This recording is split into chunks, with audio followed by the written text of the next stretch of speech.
ਉਹ ਕਹਿੰਦੇ ਨੇ ਕਿ ਕੁੱਟਣਾ ਵੀ ਆ, ਮਾਰਨਾ ਵੀ ਆ ਤੇ ਰੋਣ ਵੀ ਨਹੀਂ ਤੁਹਾਨੂੰ ਦੇਣਾ। ਇਹ ਸਾਡੇ ਦੇਸ਼ ਦੀ ਅੱਜ ਦੀ 21ਵੀਂ ਸਦੀ ਦੇ ਵਿੱਚ ਕਿ ਸਾਡੇ ਦੇਸ਼ ਵਿੱਚ ਇੱਕ ਇਨਸਾਨ ਦੀ ਕੀਮਤ ਕੇਵਲ 45 ਲੱਖ ਰੁਪਏ ਹੈ। ਇੰਨੀ ਬੇਇਨਸਾਫੀ ਦੇ ਨਾਲ ਅਸੀਂ ਦੁਨੀਆ ਨੂੰ ਕੀ ਦਿਖਾਉਣਾ ਚਾਹੁੰਦੇ ਆ ਕਿ ਸਾਡਾ ਦੇਸ਼ ਜਿਹੜਾ ਹੈਗਾ ਉਹ ਹੈ ਵੈਸੇ ਕਹਿਣ ਨੂੰ ਸਭ ਤੋਂ ਵੱਡੀ ਡੈਮੋਕ੍ਰੇਸੀ ਹੈ ਵਰਲਡ ਦੀ।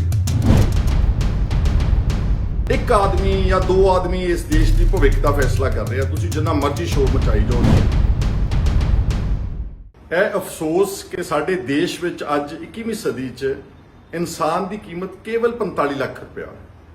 ਦੋਸਤੋ, ਜੋ ਕੁਝ ਪਿਛਲੇ ਦਿਨਾਂ 'ਚ ਲਖੀਮਪੁਰ ਖੇਰੀ ਵਾਪਰਿਆ, ਜਿਸ ਤਰ੍ਹਾਂ ਨਾਲ ਇੱਕ ਜੀਪ ਨੇ ਸ਼ਰੇਆਮ ਜਿਹੜਾ 4 ਵਿਅਕਤੀਆਂ ਦੇ ਉੱਤੋਂ ਦੀ ਉਹ ਜੀਪ ਕੁਚਲਦੀ ਹੋਈ ਲੰਘ ਗਈ ਔਰ ਬਹੁਤ ਸ਼ੋਰ ਮਚਿਆ ਤੇ ਹੁਣ ਤਾਂ ਉਹ ਵੀਡੀਓ ਬਹੁਤ ਵਾਇਰਲ ਹੋ ਗਈ। ਸਾਰੀ ਦੁਨੀਆ ਨੇ ਦੇਖ ਲਿਆ ਕਿ ਉਹ ਜਿਹੜੀ ਥਾਰ ਜੀਪ ਸੀ, ਜਿਹੜੀ ਕਿ ਅਜੇ ਮਿਸ਼ਰਾ ਜਿਹੜੇ ਮਿਨਿਸਟਰ ਆਫ ਸਟੇਟ ਆ, ਜਿਹੜੇ ਹੋਮ ਮਿਨਿਸਟਰ ਨੇ ਇੰਡੀਆ ਦੇ, ਉਹਨਾਂ ਦੇ ਬੇਟੇ ਦੀ ਉਹ ਜੀਪ ਸੀਗੀ ਤੇ ਉਸਨੇ ਕਿੱਦਾਂ 4 ਆਦਮੀਆਂ ਨੂੰ ਕੁਚਲ ਕੇ ਉਹ ਲੰਘ ਗਈ। ਔਰ ਉਸ ਤੋਂ ਬਾਅਦ ਜਿਹੜਾ ਸ਼ੋਰ ਮਚਿਆ, ਜੋ ਸਾਰੇ ਦੇਸ਼ ਵਿੱਚ ਵਿਵਾਦ ਉੱਠਿਆ, ਜਿਸ ਤਰ੍ਹਾਂ ਨਾਲ ਉੱਤਰ ਪ੍ਰਦੇਸ਼ ਦੀ ਪੁਲਿਸ ਨੇ ਉਸ ਨੂੰ ਸਾਰੇ ਨੂੰ ਲਖੀਮਪੁਰ ਖੇਰੀ ਨੂੰ ਲੌਕ ਕਰ ਦਿੱਤਾ, ਕਿਸੇ ਨੂੰ ਉੱਥੇ ਪਹੁੰਚਣ ਨਹੀਂ ਦਿੱਤਾ। ਉਹ ਕਹਿੰਦੇ ਨੇ ਕਿ ਕੁੱਟਣਾ ਵੀ ਆ, ਮਾਰਨਾ ਵੀ ਆ ਤੇ ਰੋਣ ਵੀ ਨਹੀਂ ਤੁਹਾਨੂੰ ਦੇਣਾ। ਇਹ ਸਾਡੇ ਦੇਸ਼ ਦੀ ਅੱਜ ਨੀਤੀ। ਪਰ ਇਸ ਤੋਂ ਸਭ ਤੋਂ ਜ਼ਿਆਦਾ ਜਿਹੜੀ ਅਫਸੋਸਨਾਕ ਮੈਂ ਗੱਲ ਕਰਨਾ ਚਾਹੁੰਦਾ ਕਿ ਜਿਹੜੇ ਉਹ 4 ਕਿਸਾਨ ਮਾਰ ਦਿੱਤੇ ਗਏ, ਕੱਲ ਤੁੱਥ-ਮੁੱਥ ਕਰਕੇ ਸਰਕਾਰ ਨੇ ਆਪਣਾ ਪ੍ਰਭਾਵ ਜਮਾ ਕੇ ਔਰ ਸਾਡੇ ਕਿਸਾਨ ਆਗੂਆਂ ਨੂੰ ਵਿੱਚ ਰਲਾ ਕੇ ਉਹਨਾਂ ਨੂੰ 45 ਲੱਖ ਰੁਪਇਆ ਉਹਨਾਂ ਨੂੰ ਮੁਆਵਜ਼ਾ ਦੇ ਦਿੱਤਾ ਤੇ ਇੱਕ ਸਰਕਾਰੀ ਨੌਕਰੀ ਦੇ ਦਿੱਤੀ ਤੇ 10 ਲੱਖ ਰੁਪਇਆ ਜਿਹੜੇ ਜ਼ਖਮੀ ਹੋਏ ਨਾ ਉਹਨਾਂ ਨੂੰ ਦੇ ਕੇ ਗੱਲ ਨੂੰ ਮੁਕਾ ਦਿੱਤਾ ਹੈ। ਔਰ ਇਹ ਪਹਿਲੀ ਵਾਰ ਨਹੀਂ ਹੋ ਰਿਹਾ। ਪਿੱਛੇ ਜੇ ਯੂਪੀ ਦੇ ਵਿੱਚ ਹਾਥਰਸ ਇੱਕ ਵਾਕਿਆਤ ਹੋਇਆ ਸੀ, ਜਿਹਦੇ 'ਚ ਇੱਕ ਗਰੀਬ ਦਲਿਤ ਲੜਕੀ ਦਾ ਪਹਿਲਾਂ ਬਲਾਤਕਾਰ ਕੀਤਾ ਗਿਆ, ਫਿਰ ਉਹਦਾ ਕਤਲ ਕੀਤਾ ਗਿਆ, ਫਿਰ ਉਹਦਾ ਅੱਧੀ ਰਾਤ ਨੂੰ ਸੰਸਕਾਰ ਕਰ ਦਿੱਤਾ ਗਿਆ। ਉਹ 9 ਦਾ ਮਸਲਾ ਹੈ। ਸਾਡੇ ਪੰਜਾਬ ਦੇ ਵਿੱਚ ਬਾਦਲ ਦੇ ਰਾਜ ਵਿੱਚ ਤੁਹਾਨੂੰ ਯਾਦ ਹੋਵੇਗਾ ਕਿ ਮੈਨੂੰ ਹੁਣ ਸਾਲ ਯਾਦ ਨਹੀਂਗਾ, ਸ਼ਾਇਦ 2012, 13, 14 ਇੱਥੇ ਜੇ ਇਹਨਾਂ ਦੀ ਇੱਕ ਵੱਡੀ ਜਿਹੜੀ ਬਾਦਲ ਦੀ ਔਰਬਿਟ ਬੱਸ ਆ, ਇਸਨੇ ਇੱਕ ਮੋਗੇ ਦੇ ਲਾਗੇ ਇੱਕ ਦਲਿਤ ਲੜਕੀ ਨਾਲ ਪਹਿਲਾਂ ਉਹਦੇ ਨਾਲ ਮਿਸਬਿਹੇਵ ਕੀਤਾ ਸਟਾਫ ਨੇ, ਫਿਰ ਉਹਨੂੰ ਧੱਕਾ ਮਾਰ ਕੇ ਬਾਹਰ ਸੁੱਟ ਦਿੱਤਾ। ਉਹ ਲੜਕੀ ਮਰ ਗਈ ਸੀਗੀ। ਸਾਰੀ ਦੁਨੀਆ ਉੱਥੇ ਗਈ, ਉਹਨਾਂ ਦੇ ਨਾਲ ਅਫਸੋਸ ਕੀਤਾ ਪ੍ਰਗਟ। ਪਰ ਕਿਉਂਕਿ ਇਹ ਜਿਹੜੇ ਲੋਕ ਨੇ, ਜਿਹੜੇ ਵਿਕਟਿਮਸ ਹੁੰਦੇ ਨੇ, ਇਹਨਾਂ ਦੀ ਐਕਸਪਲੋਇਟੇਸ਼ਨ ਕਰਨਾ ਸਰਕਾਰਾਂ ਜਾਣਦੀਆਂ ਨੇ ਤੇ ਉਹਨਾਂ ਨੇ ਮੋਗੇ ਵਾਲੀ ਲੜਕੀ ਦਾ ਵੀ ਪਿਓ ਨੂੰ, ਪਿਤਾ ਨੂੰ 20-25 ਲੱਖ ਰੁਪਇਆ ਦੇ ਕੇ ਇੱਕ ਅੱਧੀ ਸਰਕਾਰੀ ਨੌਕਰੀ ਦਾ ਵਾਅਦਾ ਕਰਕੇ ਉਸ ਦਾ ਮੂੰਹ ਬੰਦ ਕਰਾ ਦਿੱਤਾ ਸੀਗਾ। ਹੁਣ ਗੱਲ ਇਹ ਇੱਥੇ ਆਉਂਦੀ ਆ ਕਿ 21ਵੀਂ ਸਦੀ ਦੇ ਵਿੱਚ ਕਿ ਸਾਡੇ ਦੇਸ਼ ਵਿੱਚ ਇੱਕ ਇਨਸਾਨ ਦੀ ਕੀਮਤ ਕੇਵਲ 45 ਲੱਖ ਰੁਪਇਆ ਹੈ। ਤੁਹਾਨੂੰ ਸਭ ਨੂੰ ਯਾਦ ਹੋਵੇਗਾ ਕਿ ਆ ਪਿਛਲੇ ਸਾਲ ਹੀ ਸ਼ਾਇਦ ਇੱਕ ਜਾਰਜ ਫਲੋਇਡ ਨਾਮੀ ਗੋਰੇ ਅਫਸਰ ਨੇ ਉੱਥੇ ਇੱਕ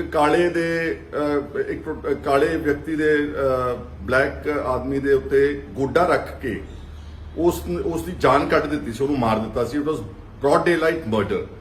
ਔਰ ਉਹਦੇ 'ਚ ਬਹੁਤ ਸ਼ੋਰ ਮਚਿਆ, ਜਿੱਦਾਂ ਆਪਣੇ ਅੱਜ ਕਿਸਾਨਾਂ ਦੇ ਅੰਦੋਲਨ ਨੂੰ ਲੈ ਕੇ, ਕਿਸਾਨਾਂ ਦੀ ਹੱਤਿਆਵਾਂ ਨੂੰ ਲੈ ਕੇ ਅੱਜ ਸ਼ੋਰ ਮਚ ਰਿਹਾ ਵਾ।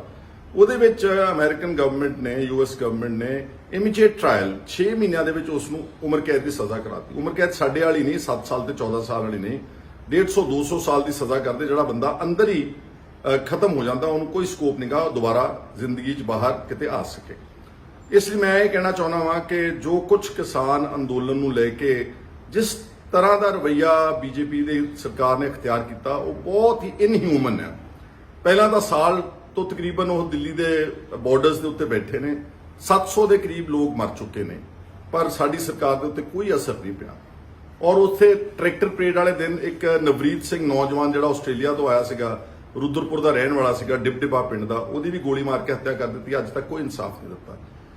ਇੰਨੀ ਬੇਇਨਸਾਫੀ ਦੇ ਨਾਲ ਅਸੀਂ ਦੁਨੀਆ ਨੂੰ ਕੀ ਦਿਖਾਉਣਾ ਚਾਹੁੰਦੇ ਆ ਕਿ ਸਾਡਾ ਦੇਸ਼ ਜਿਹੜਾ ਹੈਗਾ ਉਹ ਹੈ ਵੈਸੇ ਕਹਿਣ ਨੂੰ ਸਭ ਤੋਂ ਵੱਡੀ ਡੈਮੋਕ੍ਰੇਸੀ ਹੈ ਵਰਲਡ ਦੀ, ਪਰ ਅਸਲ ਵਿੱਚ ਡੈਮੋਕ੍ਰੇਸੀ ਦੀ ਗਾਰਬ ਦੇ ਵਿੱਚ, ਉਹਦੀ ਆੜ ਦੇ ਵਿੱਚ ਅਸਲ ਜੇ ਕੋਈ ਡਿਕਟੇਟਰਸ਼ਿਪ ਹੋ ਸਕਦੀ ਤਾਂ ਮੈਂ ਇਸ ਨੂੰ ਡਿਕਟੇਟਰਸ਼ਿਪ ਕਰਾਰ ਦੇ ਸਕਦਾ ਹਾਂ। ਇੱਕ ਆਦਮੀ ਜਾਂ ਦੋ ਆਦਮੀ ਇਸ ਦੇਸ਼ ਦੀ ਭਵਿੱਖ ਦਾ ਫੈਸਲਾ ਕਰ ਰਹੇ ਆ। ਤੁਸੀਂ ਜਿੰਨਾ ਮਰਜ਼ੀ ਸ਼ੋਰ ਮਚਾਈ ਜਾਓ, ਜਿੰਨਾ ਮਰਜ਼ੀ ਹਿਊਮਨ ਰਾਈਟਸ ਦੇ ਗਰੁੱਪਸ ਵਾਲੇ ਰੌਲਾ ਪਾਈ ਜਾਣ, ਪਰ ਸਰਕਾਰ ਟਸ ਤੋਂ ਮਸ ਹੋਣ ਲਈ ਤਿਆਰ ਨਹੀਂ।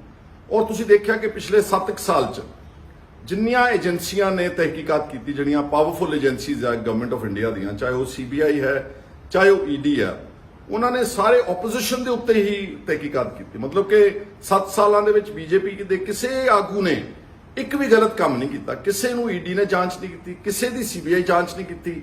ਇਹਦੇ ਨਾਲੋਂ ਵੱਡਾ ਦੁਰਉਪਯੋਗ ਕੇਂਦਰ ਦੀਆਂ ਏਜੰਸੀਆਂ ਦਾ ਜਾਂ ਸਟੇਟ ਪਾਵਰ ਦਾ ਇਹਦੇ ਨਾਲੋਂ ਜ਼ਿਆਦਾ ਵੱਡਾ ਅਫਸੋਸ ਨਹੀਂ ਹੋ ਸਕਦਾ। ਪਰ ਜੋ ਕੁਝ ਪਹਿਲਾਂ ਉੱਥੇ ਵਾਪਰਿਆ ਲਖੀਮਪੁਰ ਖੇਰੀ ਵਿੱਚ ਅੱਜ ਤੋਂ 2 ਦਿਨ ਪਹਿਲਾਂ, ਸਾਡੀ ਹਮਦਰਦੀ ਉਹਨਾਂ ਦੇ ਨਾਲ ਵੀ ਆ ਜਿਹੜੇ ਕੋਈ 4 ਆਦਮੀ ਸਿਵਿਲੀਅਨਸ ਹੋਰ ਵੀ ਮਾਰੇ ਗਏ ਨੇ, ਸਾਡੀ ਹਮਦਰਦੀ ਉਹਨਾਂ ਦੇ ਨਾਲ ਵੀ ਆ। ਪਰ ਕੀ ਉਹਨਾਂ ਲੋਕਾਂ ਨੂੰ ਇਨਸਾਫ ਮਿਲ ਸਕੇਗਾ ਕਦੀ? ਮੈਨੂੰ ਟਕੈਤ ਸਾਹਿਬ ਤੇ ਵੀ ਥੋੜਾ ਅਫਸੋਸ ਹੈ ਕਿ ਤੁਸੀਂ ਵਿੱਚ ਬੈਠ ਕੇ ਸਮਝੌਤਾ ਕਰਾ ਦਿੱਤਾ। ਇਹਦੇ ਨਾਲੋਂ ਚੰਗਾ ਸੀਗਾ, ਠੀਕ ਹੈ 45 ਲੱਖ ਰੁਪਇਆ ਹੋ ਸਕਦਾ ਉਹਨਾਂ ਪਰਿਵਾਰਾਂ ਵਾਸਤੇ ਬਹੁਤ ਕੀਮਤ ਹੋਵੇ, ਪਰ ਜੇ ਕਿਤੇ ਤੁਸੀਂ ਇਸ ਨੂੰ ਲੌਜੀਕਲ ਕੰਕਲੂਜਨ ਤੱਕ ਲੈ ਕੇ ਜਾਂਦੇ, ਇਸ ਨੂੰ ਇੱਕ ਇਸ਼ੂ ਬਣਾਉਂਦੇ ਕਿ ਤੁਸੀਂ ਜਿਹੜੇ 4 ਬੰਦੇ ਮਾਰੇ ਨੇ ਉਸ ਜੀਪ ਦੇ, ਉਹਨਾਂ ਲੋਕਾਂ ਨੂੰ ਕਤਲ ਵਿੱਚ ਅੰਦਰ ਤੇ ਉਹਨਾਂ ਦੇ ਖਿਲਾਫ ਕ੍ਰਿਮੀਨਲ ਐਕਸ਼ਨ ਹੋਣਾ ਚਾਹੀਦਾ। ਪਰਚਾ ਦਰਜ ਕੀਤਾ ਹੈ ਜਿਹੜਾ ਅਜੇ ਮਿਸ਼ਰੇ ਦੇ ਲੜਕੇ ਦੇ ਉੱਤੇ ਕਤਲ ਦਾ ਪਰਚਾ ਦਰਜ ਕੀਤਾ, ਪਰ ਕਹਿੰਦੇ ਅਸੀਂ ਅਰੈਸਟ 8 ਦਿਨ ਤੋਂ ਬਾਅਦ ਕਰਾਂਗੇ। ਕਿਸੇ ਨੇ ਇੱਥੇ ਅਰੈਸਟ ਨਹੀਂ ਕਰਨਾ, ਤੁਹਾਡੇ ਸਾਹਮਣੇ ਸਾਰੀ ਗੱਲ ਆ ਜਾਏਗੀ। ਔਰ ਜਿਹੜੀ ਜੁਡੀਸ਼ੀਅਲ ਇਨਕੁਆਇਰੀ ਲਾਈ ਆ, ਇੱਕ ਰਿਟਾਇਰਡ ਜੱਜ ਦੀ ਇਨਕੁਆਇਰੀ ਲਾਈ ਆ। ਇਹ ਮੈਂ ਤੁਹਾਨੂੰ ਸਭ ਨੂੰ ਦੱਸਣਾ ਚਾਹੁੰਦਾ ਕਿ ਜਿਹੜੇ ਰਿਟਾਇਰਡ ਜੱਜਸ ਨੇ ਇਹ ਪਲਾਏਬਲ ਜੱਜਸ ਨੇ। ਇਹਨਾਂ ਨੂੰ ਸਰਕਾਰਾਂ ਆਫਟਨ ਪਹਿਲਾਂ ਗੱਲ ਕਰਕੇ ਤੇ ਫਿਰ ਇਹਨਾਂ ਨੂੰ ਜਾਂਚ ਦਿੰਦੇ ਨੇ, ਫਿਰ ਇਹਨਾਂ ਨੂੰ ਗੱਡੀਆਂ ਮੋਟਰਾਂ ਕੋਠੀਆਂ ਦਿੰਦੇ ਨੇ ਕਿ ਸਾਡੇ ਮੁਤਾਬਕ ਤੁਸੀਂ ਸਾਰੀ ਜਾਂਚ ਕਰਨੀ ਹੈ। ਔਰ ਇਸ ਜਾਂਚ ਚੋਂ ਵੀ ਕੁਝ ਨਹੀਂ ਨਿਕਲੇਗਾ। ਆਫਟਰ ਆਲ ਆਪਾਂ ਸਭ ਨੇ ਇੱਥੇ ਰਹਿਣਾ ਵਾ। ਔਰ ਜਿਸ ਢੰਗ ਦੇ ਨਾਲ ਹੋਮ ਮਿਨਿਸਟਰ, ਇੱਕ ਦੇਸ਼ ਦਾ ਜਿਹੜਾ ਹੋਮ ਮਿਨਿਸਟਰ ਬੈਠਾ ਦਿੱਲੀ ਦੇ ਵਿੱਚ, ਉਹਦੇ ਮੁੰਡੇ ਨੂੰ ਯੂਪੀ ਦੀ ਸਰਕਾਰ ਕੋਈ ਹੱਥ ਲਾ ਸਕੇਗੀ? ਭਾਵੇਂ ਨਾਮਜ਼ਦ ਕਰਤਾ FIR ਦੇ ਵਿੱਚ। ਅਸੂਲਨ ਤਾਂ ਜੇ ਇਹ ਦੇਸ਼ ਵਾਕਈ ਡੈਮੋਕ੍ਰੈਟਿਕ ਸੀਗਾ ਤੇ ਕੁਝ ਕਦਰਾਂ ਕੀਮਤਾਂ ਦੀ ਵੈਲਿਊਜ਼ ਦੀ ਕਦਰ ਕਰਦਾ ਵਾ, ਸਤਿਕਾਰ ਕਰਦਾ, ਤਾਂ ਪ੍ਰਾਈਮ ਮਿਨਿਸਟਰ ਸਾਹਿਬ ਨੂੰ ਜਿਹੜਾ minister of state for home ਸੀਗਾ ਅਜੇ ਮਿਸ਼ਰਾ, ਉਸ ਨੂੰ ਫੌਰੀ ਤੌਰ ਦੇ ਉੱਤੇ ਆਪਣੀ ਕੈਬਨਿਟ ਚੋਂ ਡਿਸਮਿਸ ਕਰ ਦੇਣਾ ਚਾਹੀਦਾ ਸੀਗਾ। ਔਰ ਜਿਸ ਯੂਪੀ ਦੇ ਜਿਹੜਾ ਡਿਪਟੀ ਚੀਫ ਮਿਨਿਸਟਰ ਜਿਹੜਾ ਮੌਰਿਆ, ਜਿਹੜਾ ਕਿਸਾਨਾਂ ਨੂੰ ਝੇਡਾਂ ਕਰਦਾ, ਉਹਨਾਂ ਨੂੰ ਕਹਿੰਦਾ ਸਿਰਫ 2 ਮਿੰਟ ਦਾ ਸਮਾਂ ਮੈਨੂੰ ਚਾਹੀਦਾ, ਮੈਂ ਤੁਹਾਨੂੰ ਬੰਦੇ ਬਣਾ ਦੂੰਗਾ, ਉਹਨੂੰ ਅਹੁਦੇ ਤੋਂ ਬਰਖਾਸਤ ਕਰਨਾ ਚਾਹੀਦਾ ਸੀ। ਜਿਹੜਾ ਖੱਟੜ ਹਰਿਆਣੇ ਦਾ ਚੀਫ ਮਿਨਿਸਟਰ, ਜਿਸ ਨੇ ਬਹੁਤ ਭੇੜਾ ਬਿਆਨ ਦਿੱਤਾ ਔਰ ਇੱਕ ਵਾਰ ਨਹੀਂ ਦਿੱਤਾ, ਲਗਾਤਾਰ ਦੇ ਰਿਹਾ ਵਾ, ਲੋਕਾਂ ਨੂੰ ਚੜਾ ਰਿਹਾ, ਕਦੀ ਕਿਸਾਨਾਂ ਨੂੰ ਪਿਕਨਿਕ ਤੇ ਬੈਠੇ ਕਹਿੰਦਾ, ਕਦੀ ਉਹਨਾਂ ਨੂੰ ਟੈਰਰਿਸਟ ਕਹਿੰਦਾ, ਕਦੀ ਉਹਨਾਂ ਨੂੰ ਨਕਸਲਵਾਦੀ ਕਹਿੰਦਾ। ਇਹਨਾਂ ਲੋਕਾਂ ਦਾ ਕੋਈ ਅਧਿਕਾਰ ਹੈ ਏਡੇ ਉੱਚ ਅਹੁਦਿਆਂ ਤੇ ਬੈਠ ਕੇ ਲੋਕਾਂ ਨੂੰ ਟਿਚਰਾਂ ਕਰਨ ਦਾ? ਔਰ ਇਹਨਾਂ ਨੂੰ ਡਿਸਮਿਸ ਕਰਦੇ, ਫਿਰ ਇਮੀਡੀਏਟਲੀ FIR ਦਰਜ ਕਰਦੇ ਔਰ ਕਲਪ੍ਰਿਟਸ ਨੂੰ ਵਿਦਿਨ 24 ਆਵਰਸ ਅਰੈਸਟ ਕਰਦੇ ਔਰ 6 ਮਹੀਨਿਆਂ ਦੇ ਵਿੱਚ ਉਹਨਾਂ ਦੀ ਟ੍ਰਾਇਲ ਕਰਦੇ ਤੇ ਉਹਨਾਂ ਲੋਕਾਂ ਨੂੰ ਉਮਰ ਕੈਦ ਕਰਦੇ। ਫਿਰ ਇੱਕ ਸੁਨੇਹਾ ਜਾਣਾ ਸੀਗਾ ਕਿ ਸਾਡੇ ਦੇਸ਼ ਦੇ ਵਿੱਚ ਲਾਅ ਐਂਡ ਆਰਡਰ ਜਿਹੜਾ ਵਾ ਉਹ ਸਭ ਵਾਸਤੇ ਇੱਕ ਹੈ। ਸਾਡੇ ਨਾਲੋਂ ਤਾਂ ਚੰਗਾ ਦੁਬਈ ਹੈਗਾ, ਤੁਸੀਂ ਜਾ ਕੇ ਦੇਖ ਲਓ ਉਸਨੇ ਕਿੱਦਾਂ ਤਰੱਕੀ ਕੀਤੀ। 30-35 ਸਾਲ ਪਹਿਲਾਂ ਭਾਰਤ ਦੀ ਕਰੰਸੀ ਦੁਬਈ ਨਾਲੋਂ ਦੁੱਗਣੀ ਸੀਗੀ, ਸ਼ਾਇਦ ਤਿਗਣੀ ਹੋਵੇਗੀ। ਅੱਜ ਜਾ ਕੇ ਤੁਸੀਂ ਦੇਖ ਲਓ ਉਹਦੇ ਦਰਾਮ ਦਾ ਤੇ ਸਾਡੇ ਰੁਪਈਏ ਦੀ ਕੀ ਵੈਲਿਊ, ਆਪਾਂ ਕੱਖ ਵੀ ਨਹੀਂ ਉਹਨਾਂ ਦੇ ਸਾਹਮਣੇ। ਕਿਉਂ?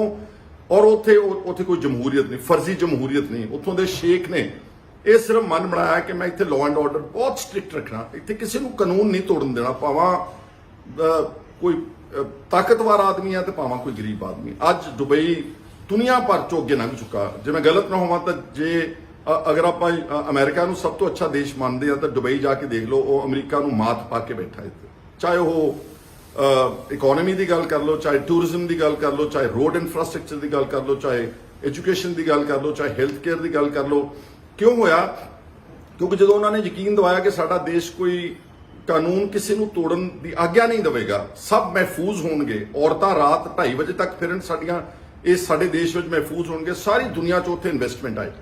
ਸਾਰੀ ਦੁਨੀਆ ਨੇ ਆਪਣਾ ਪੈਸਾ ਦੁਬਈ ਦੇ ਵਿੱਚ ਲਾਇਆ ਤੇ ਦੁਬਈ ਕਿਤੇ ਅੱਗੇ ਲੰਘ ਗਿਆ। ਕੱਲਾ ਦੁਬਈ ਨਹੀਂ, ਜਾਪਾਨ, ਕੋਰੀਆ ਵਰਗੇ ਦੇਸ਼ ਜਿਨ੍ਹਾਂ ਨੂੰ ਆਪਾਂ ਘੱਟ ਜਾਣਦੇ ਆ ਜਿਹੜੇ ਚਲੋ ਨਾਰਥ ਅਮਰੀਕਾ ਨੂੰ ਤਾਂ ਅਸੀਂ ਮੰਨਦੇ ਆ ਕਿ ਇੱਥੇ ਲਾਅ ਐਂਡ ਆਰਡਰ ਨੂੰ ਮੇਨਟੇਨ ਕੀਤਾ ਜਾਂਦਾ, ਇੱਥੇ ਸਟ੍ਰਿਕਟ ਹੈ ਗਵਰਨਮੈਂਟਸ। ਈਵਨ ਨਿਊਜ਼ੀਲੈਂਡ ਵਰਗੇ ਦੇਸ਼, ਆਸਟ੍ਰੇਲੀਆ ਵਰਗੇ ਦੇਸ਼, ਇਹਨਾਂ ਲੋਕਾਂ ਨੇ ਜਾਂ ਯੂਰਪ ਸਾਰਾ ਤਰੱਕੀ ਤਾਈਓ ਕੀਤੀ ਆ। ਸਭ ਤੋਂ ਪਹਿਲਾਂ ਇਹਨਾਂ ਨੇ ਕਾਨੂੰਨ ਦੀ ਵਿਵਸਥਾ ਇੱਕ ਬਣਾਈ, ਜੱਜ ਵਾਸਤੇ ਵੀ ਉਹੀ ਕਾਨੂੰਨ, ਮੰਤਰੀ ਵਾਸਤੇ ਵੀ ਉਹੀ ਕਾਨੂੰਨ। ਕੋ ਲਾਲ ਬੱਤੀ ਵੀ ਤੋੜਦਾ ਉਹਨੂੰ ਫੜ ਕੇ ਉਹਦਾ ਚਲਾਨ ਕਰਦੇ ਨੇ, ਸੰਕੇਤ ਦਿੰਦੇ ਨੇ ਦੂਜਿਆਂ ਨੂੰ ਕਿ ਤੁਸੀਂ ਇੱਥੇ ਕਾਨੂੰਨ ਨਹੀਂ ਤੋੜ ਸਕਦੇ। ਪਰ ਸਾਡੇ ਦੇਸ਼ ਵਿੱਚ ਕਾਨੂੰਨ ਤਾਂ ਤੋੜਨਾ ਚਲੋ ਇੱਕ ਪਾਸੇ ਹੈ। ਜਿਸ ਢੰਗ ਦੇ ਨਾਲ ਉਹ ਥਾਰ ਜੀਪ ਨੇ ਕਰਾਊਡ ਦੇ ਵਿੱਚ ਦੀ ਜਾ ਕੇ 4 ਆਦਮੀਆਂ ਨੂੰ ਬਿਲਕੁਲ ਰੌਂਦ ਦਿੱਤਾ, ਮਾਰ ਦਿੱਤਾ ਤੇ ਰੁਕੇ ਵੀ ਨਹੀਂ।